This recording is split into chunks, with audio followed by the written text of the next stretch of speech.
pumunta dito. At Gon, sa tanong mo, kasalukuyang lumalaban pa rin si Jing sa dabuhalang halimaw na yan. At syempre sa napakalakas na si Don Trix.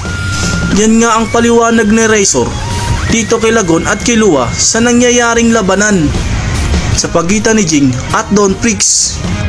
Balik na nga tayo dito kila Jing at Don Trix. Akuma, di ko alam kung anong mangyayari sa atin kung gagawin at ipipilit pa natin ito. Pero sa bagay, wala tayong ibang pagpipilian pa.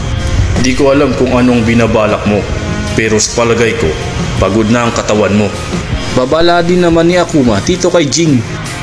Kailangan na rin naman nating ibuhusan lahat dahil wala na rin namang ibang paraan. At inilabas na nga ni Jing ang huli niyang aura na gagamitin niya para sa pag-atake dito kay Don Trix. Natatanaw nga nilang tatlo ni Razor, Gon, Killua ang nangyayari nga. Muli namang nagbalik sa malaking anyo ang abilidad nga neto ni Jing. Inihahanda nga nila ang kanilang huling atake. Talagang matigas ang ulo nyo.